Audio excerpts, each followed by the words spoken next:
Échange de frappes entre les États-Unis et l'Iran après la destruction d'un hélicoptère Apache près du détroit d'Ormuz. Téhéran vise des bases américaines dans des pays du Moyen-Orient.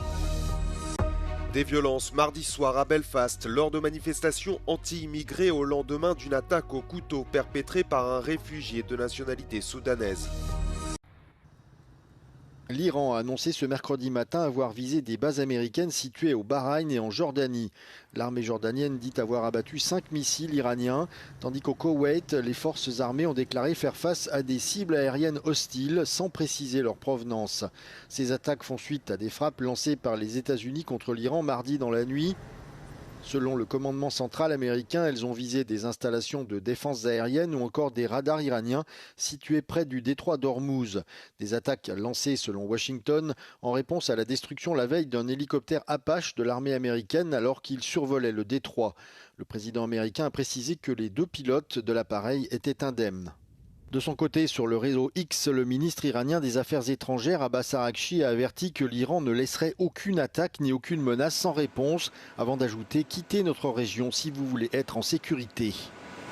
Avant d'accuser l'Iran d'avoir abattu cet hélicoptère américain, Donald Trump avait laissé poindre un regain d'optimisme quant aux négociations avec l'Iran, mais sans donner plus de détails.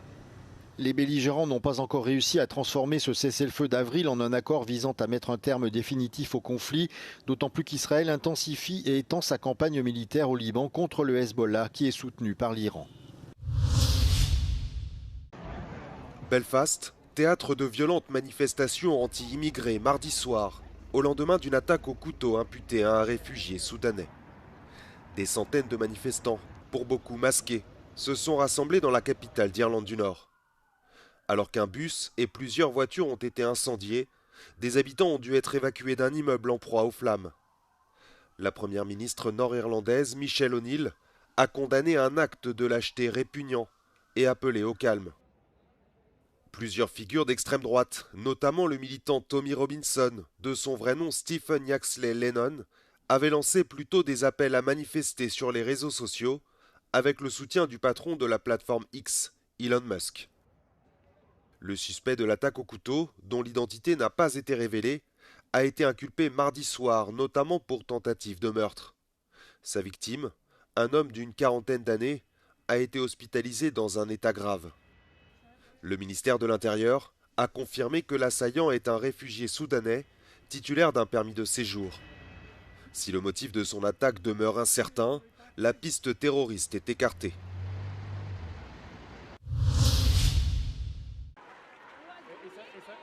Près de 60 400 personnes ont participé à 216 rassemblements partout en France devant le ministère de la Justice et les tribunaux pour manifester leur mécontentement après la mort de la petite Liana, 11 ans, dont le corps a été retrouvé jeudi dernier, après plusieurs jours de recherche intense. Selon les manifestants, ce drame aurait pu être évité, car le principal suspect, Jérôme B., faisait déjà l'objet d'autres plaintes pour viol et violences sexuelles sur mineurs avant la disparition de Liana, mais n'a jamais été entendu par la police. Déjà des moyens financiers, des moyens aussi humains, des formations dans les commissariats en fait, pour les dépôts de plainte. On voit bien que lorsque une femme ou même un enfant va exprimer un abus qu'il a subi, il ne se passe rien. Quelquefois même les plaintes, elles ne sont pas prises en compte. Mardi dans la matinée, Gérald Darmanin et Laurent Nunez ont été auditionnés par la commission des lois du Sénat sur les failles identifiées dans les services de l'État. Les ministres de la Justice et de l'Intérieur ont admis des dysfonctionnements lourds et assuré que les 70 000 dossiers de délits et crimes sur mineurs seront traités de façon prioritaire. Mais cela ne suffit pas, selon le Rassemblement national.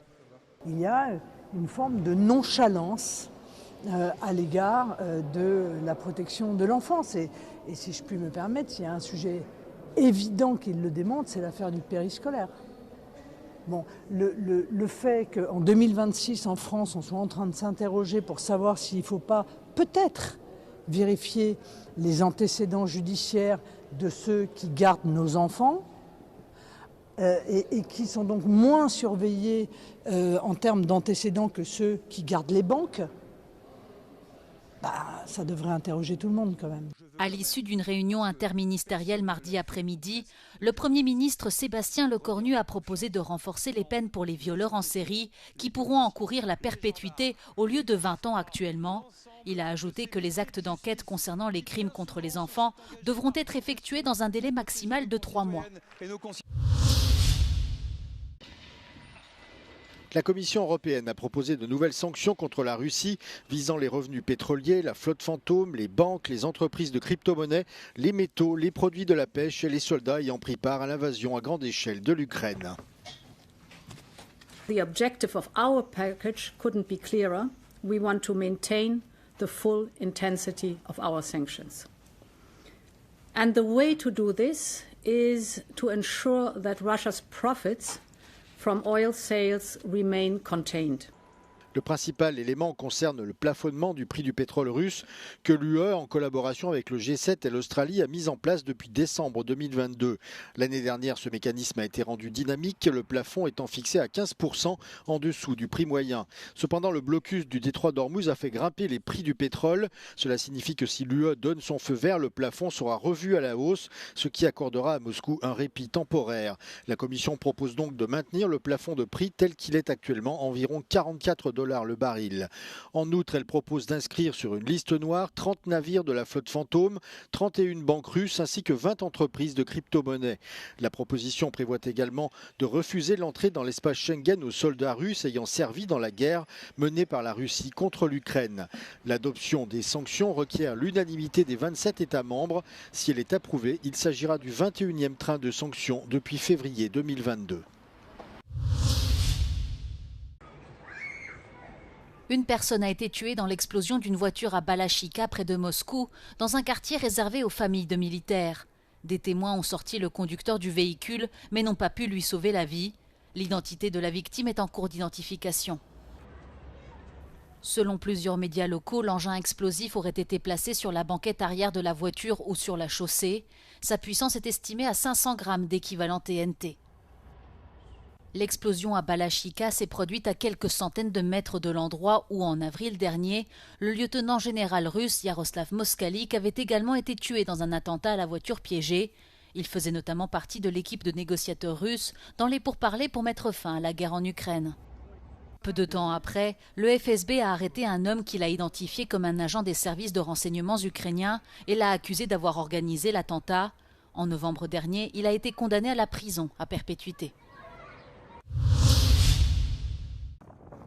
La Commission européenne a mis en garde le gouvernement albanais au sujet d'un projet immobilier de presque 1,5 milliard d'euros lié à la famille du président américain Donald Trump. Les manifestations contre la construction d'un complexe touristique de luxe en bord de mer, mené par la fille de Trump Ivanka et son gendre Jared Kushner, dans une réserve naturelle protégée en Albanie, entrent dans leur deuxième semaine. Un porte-parole de la Commission européenne a exhorté Tirana à agir pour ne pas compromettre la candidature du pays à l'adhésion à l'UE, les négociations d'adhésion exigeant qu'un pays candidat se conforme aux règles environnementales. Albania should refrain from action that could undermine the fulfillment of the closing benchmark, and we expect the Albanian authorities to act without delay. Le porte-parole a ajouté que la Commission avait fait part de ses préoccupations au ministre de l'Environnement albanais concernant les lacunes potentielles de projet et que le ministre avait assuré à Bruxelles que les travaux de construction avaient été suspendus. Le Premier ministre albanais Edi Rama a toutefois défendu le projet, déclarant vendredi dernier à Euronews que l'opposition à ces plans s'inscrivait dans ce qu'il a qualifié de guerre hybride, menée par des personnes profitant des sentiments bien intentionnés à l'égard de l'environnement.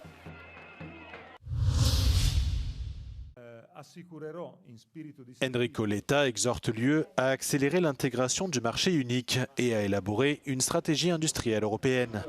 Pour l'ancien Premier ministre italien, ces réformes sont désormais urgentes pour éviter à l'Europe de tomber sous la dépendance des grandes puissances mondiales. We don't want to be a colony of the US and we don't want to be a colony of China. We want to be Europeans. En 2024, Enrico Letta a publié des recommandations pour l'achèvement du marché unique. Un rapport qui a inspiré la feuille de route de l'UE visant à rendre l'Europe plus compétitive. Enrico Letta recommandait de créer une union de l'énergie, d'intégrer les services numériques, de mettre fin à la fragmentation des marchés de capitaux et de favoriser la recherche et l'innovation. L'ancien Premier ministre italien estime que l'Europe est en train de prendre conscience de l'urgence d'agir. There was an acceleration in the last 3 months. The year 25 was a year in which we were all shocked by the new Trump 2 era, the tariff wars and the rest. Then Greenland happened. I think Greenland was a big wake-up call for all European countries and leaders. La Commission européenne a récemment lancé une stratégie baptisée « Une Europe, un marché », dont l'objectif est de renforcer la compétitivité européenne. Les réformes proposées comprennent la mise en place d'une stratégie industrielle forte et la simplification des procédures de création d'entreprises en Europe.